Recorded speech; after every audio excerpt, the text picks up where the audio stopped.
가족과 함께 덕담과 사랑을 나눠야 할 설날. 유난히도 쌀쌀했던 22년의 설날에 한 펫샵 앞에서 작은 치와와 한 마리가 발견되었어요. 사람 하나 다니지 않는 새벽, 재활용 박스에 옷 한 벌만 입혀진 채 버려진 아이는 동틀녘이 되어서야 근처를 지나던 시민분께 발견되었습니다. 펫샵 앞에 유기한 이유가 무엇일까요? 하자 있는 상품을 환불한다는 의미일까요? 꽃길팀은 아이의 광고를 보고 근처의 동물병원에 맡겨진 아이를 구조하기로 결정했습니다.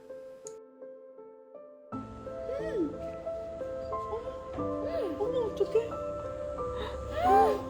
너무 작죠. 처음 만난 아이는 안으면 부서질까 걱정될 정도로 아주 조그맣고 앙상했어요.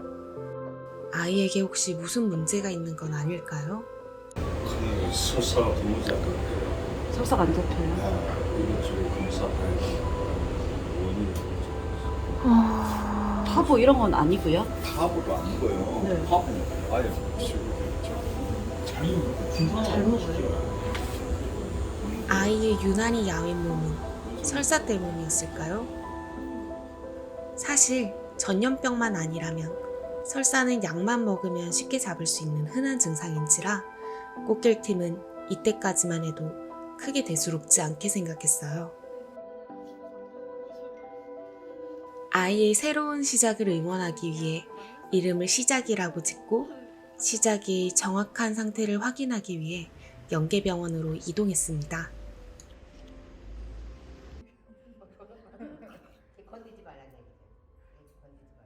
파보, 코로나, 홍역 다 음성 확인했었어요. 그래서 일단 전염병은 아니니까 큰 위험한 질병은 안 갖고 있었는데 하상충도 음성을 확인했다 했잖아요. 네, 맞아요.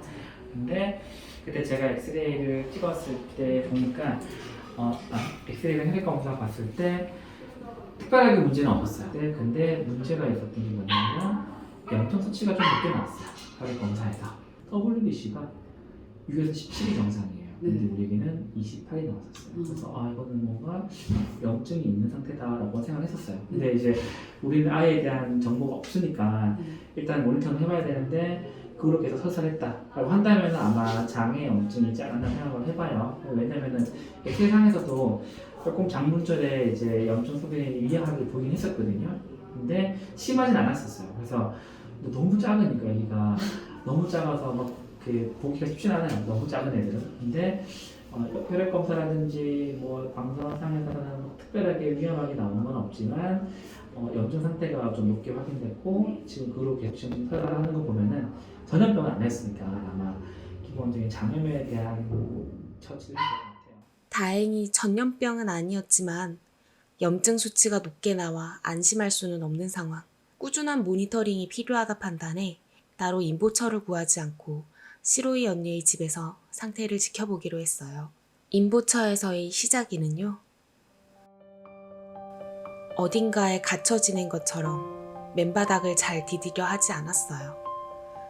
처음엔 몰랑몰랑한 발바닥 때문에 맨바닥이 어색해 그런 줄 알았는데 시작이를 지켜보니 바닥을 무서워하는 게 아닐까 하는 생각이 들었어요. 밥은 누구보다 잘 먹는 아이인데 몸무게는 여전히 800g. 설사도 여전히 나아지지 않았고 점점 기력이 사라지는 느낌이 들어 다시 한번 병원을 찾았습니다.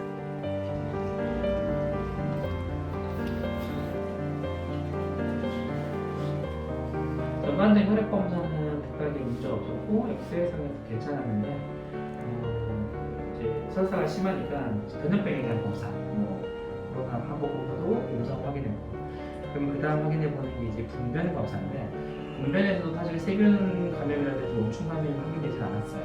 근데 일반적인 그전 병원에서도 오랫동안 약을 먹었는데도 잘 낫지 않은 상태였었고 그래서 여러 가지 약물로 치료를 해봤는데 사실 설사의 원인이 워낙 많다 보니까 단순하게 판단하기 힘들지만 일단 감염성은 확인이 안 돼서 내과적인 거에 대해서 치료를 해봤는데 또 가능성이 있는 게 아무래도 면역계적인 문제도 가능성이 있으니까 얘가 살이 빠졌다라는 거는 잘 먹어도 이 장에서 제대로 흡수를 못해서 그게 계속 설사가 나오다 보니까 뇌소였을 수도 있거든요. 그래서 그런 것도 가능성이 있기 때문에 IBD 중에서 이렇게 면역 관련된 약물을 처방해서 쓰니까 IBD일 경우 평생 스테로이드를 달고 살아야 할지도 모르는데 이 작은 아이가 평생 약을 달고 살아야 한다니 왜 시작이가 이런 고통을 겪어야 할까요?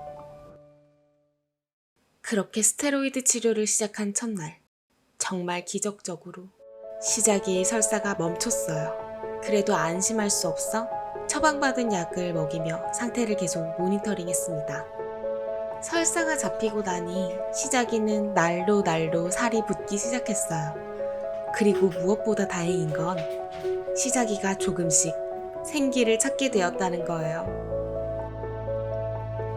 사람만 다가오면 도망가 고개만 내밀던 처음과는 달리 이제는 임보처의 형아 누나와 장난도 치고 아는 사람을 보면 깡총깡총 아니 깡총깡총을 넘어 마치 꿩처럼 펄쩍펄쩍 뛰어다니게 되었답니다. 그리고 다시 찾은 병원. 일단은 약에 대한 반응이 보이기 때문에 지금은 이제 약을 끊고도 상태가 많이 좋아졌어요. 그죠? 설사도 이제는 멈췄고 변도 좋아졌고 밥도 너무 잘 나와서 살도 꽤 많이 붙었어요. 그죠? 아직은 아기 같아도 더 붙어야 되겠죠? 잘 먹으니까. 이제 만약에 대신에 이제 이런 어떤 만성 설사 같은 경우는 여러 가지 이유가 많다 보니까 재발되는 상황도 있어요. 지금은 약을 일단은 지난주부터 끊은 상황에서도 아직 뇌 상태가 좋다 보니까 일단 지금은 약 끊는 상태 유지할 거예요. 근데 만약에 다시 만약 약 끊고도 재발이 시작된다 한다면은 다시 약을 처방하거나 아니면은 또 다른 방법, 뭐 변이식이라든지 그런 여러 가지 뇌가슴이 더 치료된 방법을 시도를 해봐야 될 것 같아요. 그것만 제외하면은 상태는 좋아요. 뭐 굳이 있다 보면은 애기가 치도 좀 많이 돼요. 그리고 완전히 마음을 놓을 수는 없지만 이제는 약을 먹지 않고도 더 이상 설사를 하지 않게 되었어요. 야윈 몸으로는 마취가 위험해 미뤄뒀던 유치 정리와 중성화 수술도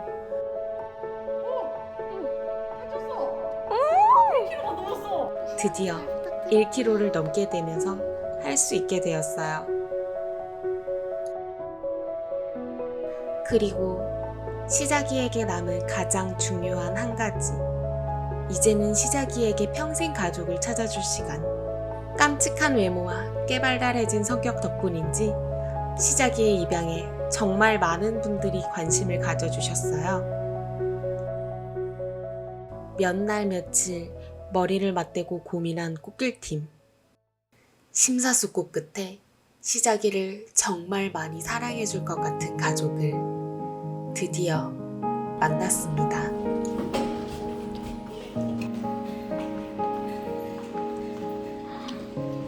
이별을 알아?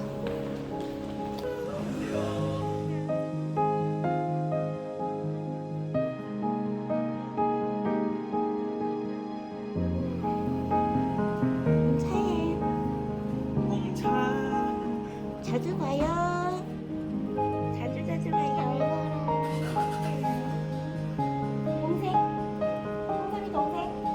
동생? 여기 너무 많이 쓰였나 보다. 어떡해.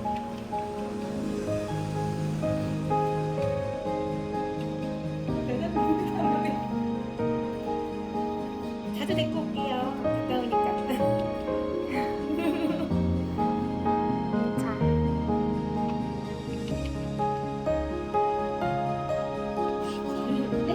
자주 데리고 올게요. 네. 잘 살아? 네, 자주 놀러 올게요. 안녕.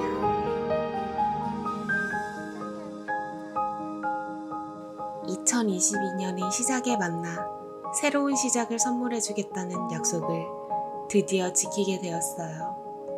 이젠 홍차라는 새로운 이름으로 새로운 시작을 하게 된 시작이. 홍차야, 너의 첫 설날은 몹시 시리고 아팠을 거야. 하지만 앞으로 보내게 될 설날들은 따뜻하고 행복한 날들만 가득할 거야. 홍차의 새로운 시작에 꽃길만 가득하길. 항상 응원할게.